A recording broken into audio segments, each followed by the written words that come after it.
Hey, welcome back. For those of you that don't know me, my name is Latrice Drayton, and I'm owner of Gideon Property Services, a focused real estate group here in the Latrice County area. I'm super excited to be with you guys again this week. So we've been in a pretty interesting conversation regarding the differences in renting apartments and residential single-family homes and condos. First thing that we learned is there's a huge difference in ownership, and that difference creates a domino effect in some other key factors. And we've talked about the difference in the pricing structure and the rent structure that's offered between the two.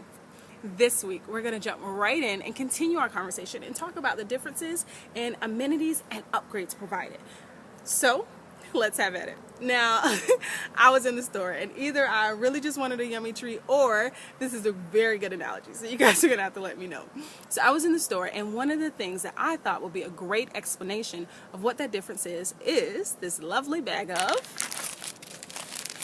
Skittles. Yes, that's right, Skittles, okay? So think about this entire bag of Skittles as an apartment community or an entire complex, right? So when you're looking at this bag of Skittles, there's all different flavors, right? So you may have some green, some orange, some red, yellow, purple, right? You have all these different flavors in here, and even though you have those different flavors multiple times, you know exactly what to expect. Right? So if I open up this yummy bag of Skittles and I take out a green Skittle and I eat it, I am expecting the same flavor, the same color, the same consistency every single time.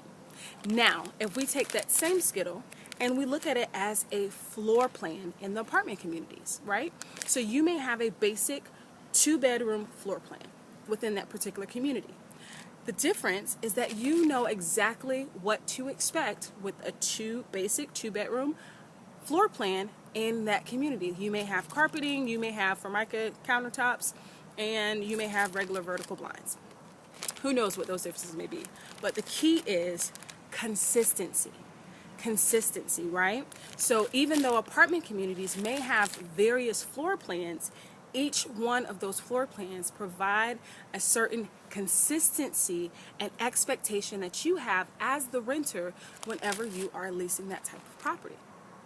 Now, let's turn that around. So if this bag of Skittles is an apartment complex and it represents different floor plans, how does that differ when we're talking about residential single-family homes and condos?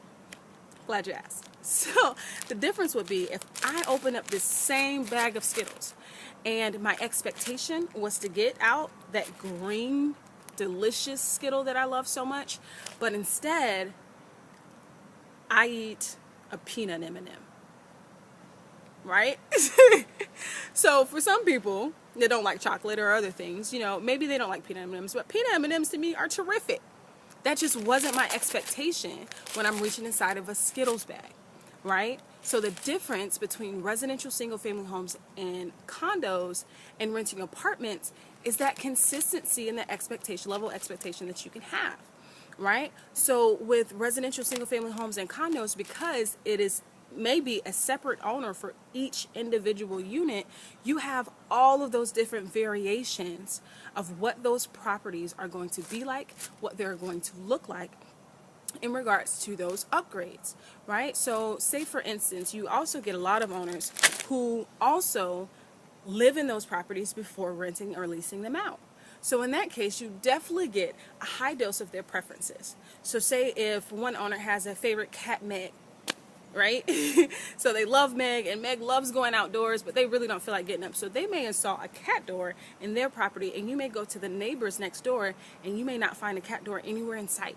So those are the differences and the variations that you will see between the two, is just the difference in consistency, right? And it's a lot more personal, it's a lot more closer to home whenever you're dealing with residential single-family homes and condos, because you're dealing with all of those personal preferences, as opposed to the apartments, who provide a little bit more of a streamlined expectation. So as they do their marketing and their advertising, they can definitely hype it up in that direction.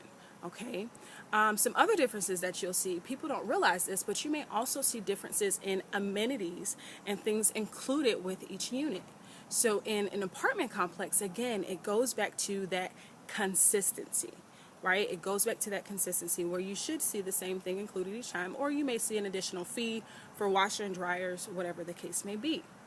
However, when you go to residential single-family homes and condos, if the association gives them a choice to, you may have some owners that pay for certain amenities and some owners that don't pay for certain amenities. So even though you're moving into the exact same location as one of your loved ones or one of your friends or someone that you heard about the community from, you may not have those same amenities that may be included with it. So that's something that you also want to check and want to verify when you are leasing residential single-family homes and condos. So don't just assume because you see a pool there that you have the pool access. Again, renting residential single-family homes and condos, it does have a lot more variation within those units and within each property that you find because of that difference in ownership. So you want to make sure that you verify those details, and again, the things that's important to you, make sure that they are included and that they do come with the property. All right, so that is all the tips that I have for you guys today. But if you have any other questions, comments, or concerns, or anything that you guys want to talk about,